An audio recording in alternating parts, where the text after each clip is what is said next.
Israel बार बार Hezbollah पर हमला क्यों करता है? क्योंकि अगर उसने हमला नहीं किया तो अगला हमला उसके शहरों पर हो सकता है। सच ये है कि ये सिर्फ एक युद्ध नहीं बल्कि एक ऐसी दुश्मनी है जो पूरे मिडिल ईस्ट को जला सकती है। आज हम जानेंगे इस पूरे संघर्ष का असली सच। इस कहानी की शुरुआत होती है 1980 के दशक में, जब लेबनान एक भयानक गृह युद्ध से गुजर रहा था। तभी 1982 में इजराइल ने लेबनान पर एक बड़ा सैन्य अभियान चलाया जिसे ऑपरेशन पीस फॉर गैलिली कहा जाता है। इस ऑपरेशन का मकसद था लेबनान में मौजूद फिलिस्तीनी संगठनों को समाप्त करना। लेकिन इस हमले के बाद इजराइल ने दक्षिणी लेबनान के बड़े हिस्से पर कब्जा कर लिया। इजराइल के इसी कदम के कारण वहां के स्थानीय लोग और खासकर शिया मुस्लिम समुदाय में उसका विरोध बढ़ने लगा। इसी बढ़ते गुस्से और विरोध से ईरान के समर्थन से एक नए संगठन का जन्म हुआ जिसे हिजबुल्लाह कहा जाता है। हिजबुल्लाह का मकसद है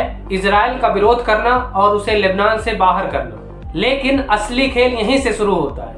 ईरान के समर्थन से हिजबुल्लाह धीरे धीरे एक शक्तिशाली संगठन बन गया है जिसके पास हजारों रॉकेट और मिसाइल है। कई रिपोर्ट्स के अनुसार हिजबुल्लाह के पास 1 लाख से ज्यादा रॉकेट मौजूद है जो सीधे इजराइल के शहरों को निशाना बना सकता है। इजराइल हिजबुल्लाह को एक आतंकवादी संगठन मानता है क्योंकि 2006 के युद्ध में हिजबुल्लाह ने इजराइल पर हजारों रॉकेट दागे थे। वहीं हिजबुल्लाह खुद को रेजिस्टेंस यानी विरोध की ताकत बताता है और कहता है कि वो अपने लोगों और अपनी जमीन की रक्षा कर रहा है। यानी दोनों देश खुद को सही मानते हैं और यही बात इस संघर्ष को और खतरनाक बना देती है।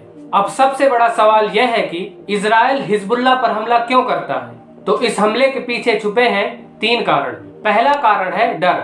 हिजबुल्लाह के पास हजारों रॉकेट और मिसाइलें हैं और कई बार ये इजराइल के शहरों पर हमला कर चुका है। 2006 में हुए युद्ध में उत्तरी इजराइल के कई शहर लगातार रॉकेट हमलों की चपेट में आए थे। इसलिए इजराइल को डर है कि अगर उसने पहले कदम नहीं उठाया तो उस पर बड़ा हमला हो सकता है, इसलिए वो पहले ही हमला करता है। दूसरा कारण है ईरान का कनेक्शन।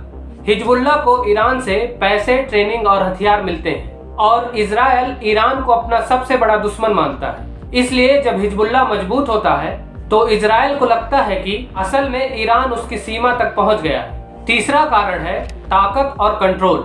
इजराइल चाहता है कि उसकी सीमा के नजदीक कोई भी ऐसा संगठन मजबूत ना हो जो उसे चुनौती दे सके।